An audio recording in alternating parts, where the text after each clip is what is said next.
Hey everyone, Dr. Brad here.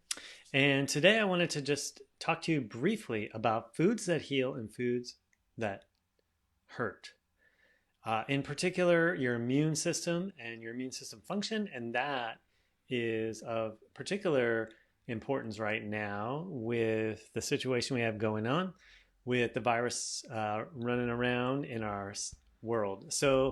I want to say a couple things first. In no means, in no way do I mean just eat these foods or avoid these other foods and forget all the other stuff. Still wash your hands, still practice physical distancing, still take all of the precautions because the truth is there are so many unknowns still about how this virus works, how it's passed between people who are symptomatic, asymptomatic, how valid the tests are. There's just so much unknown. That's really the big issue is how brand new.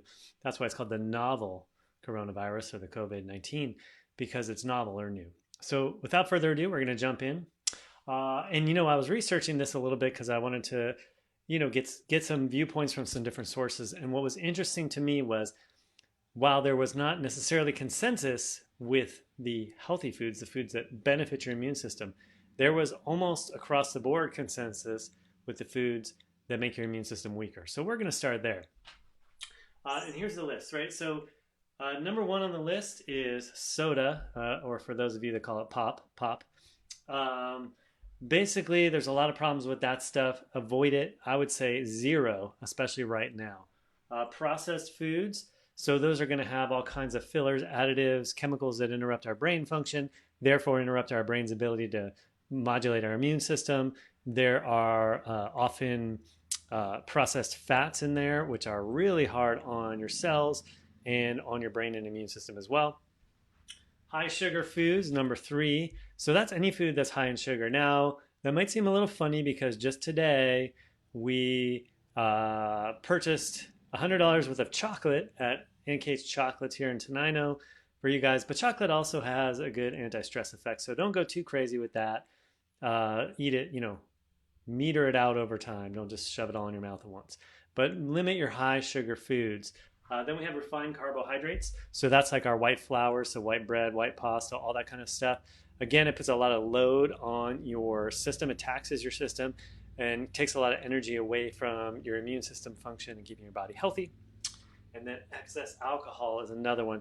And again, that saps your body's reserves and causes a lot of reactivity in the body because we have to balance the acid alkaline bases and detoxify with the liver. And that takes energy and resources away from the immune system, which is, which we want to have full capacity, especially right now.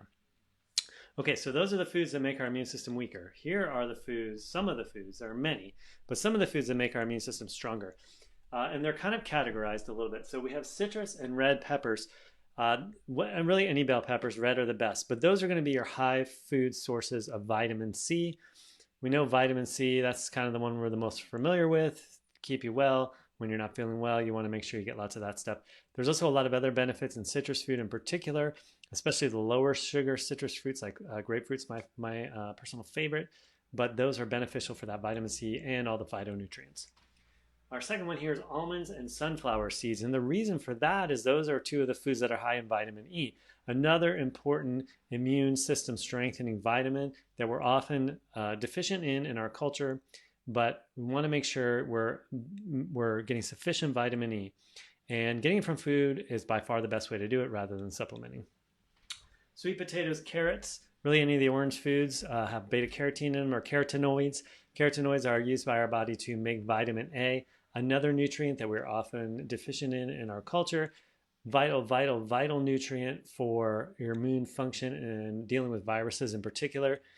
A lot of theories about some of the viruses that ran rampant in our society in the late 1800s, early 1900s was because we were really deficient in vitamin A because of industrialization and so forth. So we want to make sure it's sufficient. So get those sweet potatoes, get those carrots, get those orange vegetables.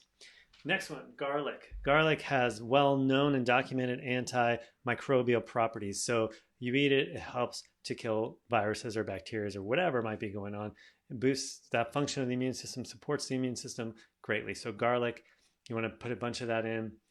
Some people eat it raw. That's a little intense, but getting it in there cooked also can be beneficial.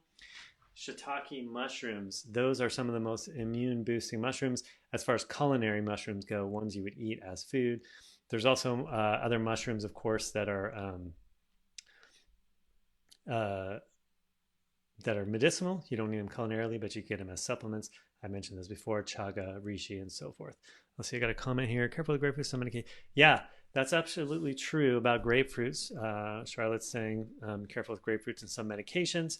And truthfully, that's something to be really aware of when you're taking medications. And the reason that grapefruits interact with medications in that way is actually part of their health giving properties, if that makes some sense. And so they help with blood flow, blood viscosity, and so forth. But if you're taking medications for that stuff and some others, you got to be careful not to get too much of that activity. So definitely, if you're taking medications, check with your doctor about grapefruit. If you can take it, eat it. I love it. And if you can't, sorry for you, but it's wonderful. But you should be smart and not eat it anyway. So uh, anyhow, just wanted to give that quick update. So here's some things we can do. Again, remember, eating these things, avoiding these things doesn't mean that you should stop washing your hands. You should continue to do that, continue to do all of the things that we're doing as a whole to take care of ourselves and really our most vulnerable amongst us, because it's up to each of us to do that. And so let's keep doing that. Let's keep looking out for each other. Let's keep practicing acts of kindness, neighborliness. Be nice out there, especially in person, but we don't see each other in person. So especially on social media, let's all be a little kinder. Some of you are already being kind, but let's up the kindness ratio out there on the social media world. All right. So you guys take care. We'll be checking in with you later. And I love and appreciate all of you.